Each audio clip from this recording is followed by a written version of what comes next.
안녕하세요. 힐링 한 스푼입니다. 오늘은 유인경 작가님의 기쁨 채집이라는 책을 들고 왔어요. 제가 읽으면서 밑줄 긋고 적어놨던 문장들 중에서 5개를 선택해 보았습니다. 이 문장들로 여러분과 이야기 나눠볼까 합니다. 첫 번째 문장은요. 늙으면 세포도 늙는다. 정신력으로 버티는 건 자랑이 아니다. 오히려 빨리 죽는 길. 우리는 지금 너무 경쟁적인 사회에 살고 있어요. 그렇다 보니 정신력, 투지 이런 단어들을 마음속에 새기면서 쉬지 않고 달려야만 생존할 수 있다고 믿죠. 그런 우리 현대인들에게는 더욱 곱씹어봐야 할 경고가 아닐까 싶습니다. 우리 사회는 악착같이 버티는 것, 끝까지 포기하지 않는 것을 미덕으로 여기잖아요. 특히 나이 드신 분들이 나는 아직 젊은이들 못지않아 라며 무리하는 모습을 자랑스럽게 여기는 경우가 많고요. 하지만 저자는 이것이 자랑이 아니라고 단호하게 말합니다. 생물학적 노화는 자연스러운 현상이에요. 세포가 늙고 회복력이 떨어지고 체력이 예전 같지 않은 건 당연한 일입니다.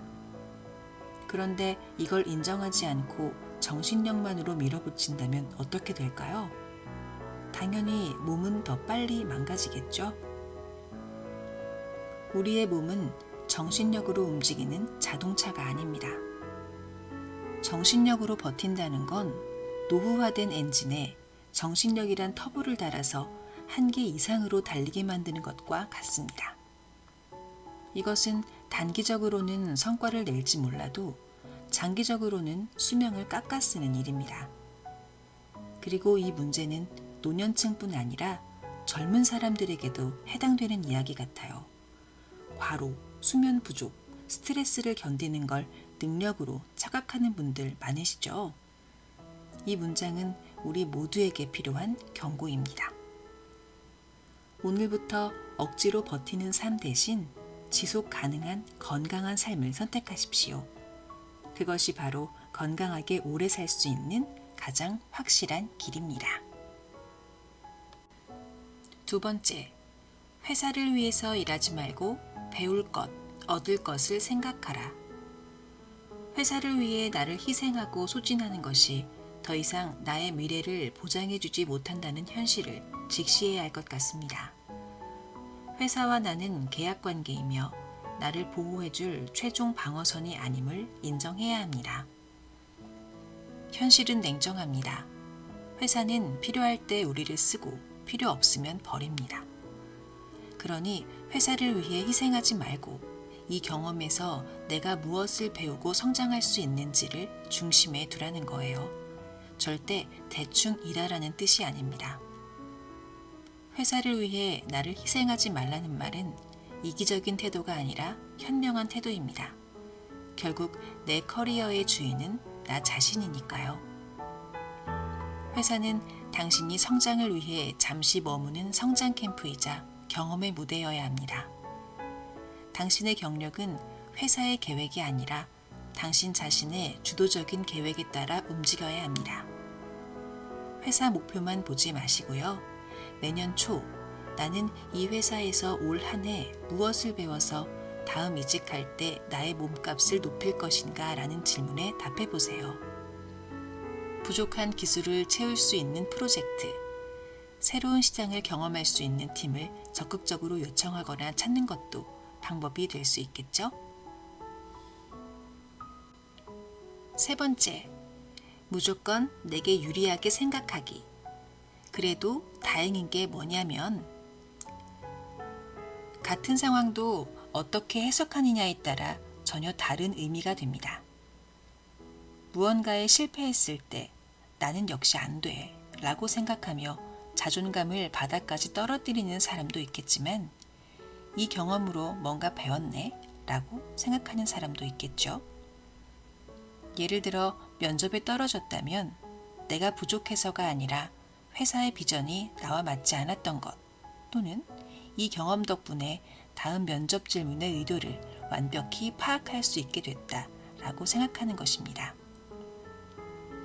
분명 면접에 떨어진 상황은 같지만 다른 생각으로 다른 삶을 살아갈 것임은 당연합니다. 그래도 다행인 게 뭐냐면 이 말은 정말 좋은 말 습관이 될 수 있겠다 싶었던 문장이었어요. 사람이 살아가면서 불행한 일, 슬픈 일들을 안 겪을 수는 없겠죠. 하지만 이 문장은 아무리 나쁜 상황에서도 감사할 지점을 찾게 만들어줍니다. 이게 바로 긍정적인 마인드셋 힘 아닐까요? 여러분, 감사일기 많이 들어보셨죠? 다행일기라는 것도 있대요. 잠자리에 들기 전에 안 좋은 일이 있었던 날은 그 일을 적고 그 옆에 그래도 다행인 게 뭐냐면 이라는 문장으로 시작하는 긍정적인 재해석을 적어보는 거예요. 부정적인 경험을 성장의 밑거름으로 바꾸는 훈련이 될 수 있겠죠? 네 번째, 투덜징징도 습관이다. 고쳐라. 불평불만을 습관적으로 하는 분들 있으시죠? 본인은 그저 일상적인 대화라고 생각하지만 이런 부정적인 말들은 사실 자신의 마음도 갉아먹고 주변 사람들까지 지치게 만들어요. 투덜거림은 왜 안 될까에만 집중하게 만들고 어떻게 할까라는 해결 중심의 사고를 방해합니다. 당신의 뇌는 불평하는데 에너지를 모두 소모하느라 실제 상황을 분석하고 개선할 아이디어를 찾을 여유를 잃어버립니다. 요즘 회사와 사회는 문제 해결자를 원합니다. 습관적으로 불만을 표출하는 사람은 주변 사람들에게 부정적인 에너지를 전파하죠. 결국 중요한 프로젝트나 기회에서 배제되거나 좋은 인맥을 만들 기회를 스스로 차단하게 됩니다. 그 누구도 매일 투덜거리는 사람 옆에 오래 머물고 싶어 하지 않습니다. 하지만 정말 다행인 건 습관은 고칠 수 있다는 거예요. 의식적으로 노력하면 말이죠. 투덜징징은 더 나은 삶을 향해 나아가는 당신의 발목을 붙잡습니다. 이 습관을 빨리 고치는 것만이 내 마음도 지키고 주변 사람들도 행복하게 하는 길임을 다시 한번 생각해 봅니다. 다섯 번째, 나는 누구이고 무엇을 하는 사람인가를 자주 생각하는 것이 안전한 항해, 멋진 착지를 위한 방법이다. 자기 정체성이 명확하지 않으면 우리는 쉽게 흔들립니다. 타인의 기대에 휘둘리고 사회의 기준에 맞춰 살려고 애쓰고 정작 내가 원하는 게 뭔지 모르게 되죠. 열심히 일하지만 결국 어디로 가는지 알 수 없게 됩니다. 나를 알아가는 생각 시간은 한 번의 심각한 고민으로 끝나는 것이 아니라 자주, 즉 일상 속에서 점검하는 습관이 중요합니다. 오늘 내가 한 일 중 나의 가치관과 가장 일치했던 것은 무엇이었지? 오늘 어떤 행동이 내가 도달하고 싶은 목표에 나를 한 걸음 더 가깝게 만들었을까? 5분만 시간을 내서 이 질문에 매일 답해보는 시간을 갖는다면 하루하루 삶을 살아가는 우리의 태도와 마음가짐이 얼마나 변하게 될지 기대되지 않으세요? 안전한 항해, 멋진 착지. 인생을 항해에 비유한 건데 망망대해에서 나침반 없이는 어디로 가는지 알 수 없는 것처럼 인생에서도 자신이 누구인지 아는 것, 자신의 가치관과 원칙을 세우는 것을 나침반으로 삼고 나아가야 파도가 쳐도 방향을 잃지 않고 종착지에 아름답게 도착할 수 있을 것입니다. 당신의 일상을 바꿀 책, 지금 펼쳐보세요. 삶이 버거울 때가 있습니다. 회사에서 요구하는 것들, 내가 해야 할 것 같은 일들, 남들의 시선. 그런데 문득 이런 생각이 들지 않나요? 이게 정말 내가 원하는 삶일까? 여러분, 오늘 소개해드린 이 짧은 문장들은 삶의 기술이 아니라 삶의 태도에 관한 거예요.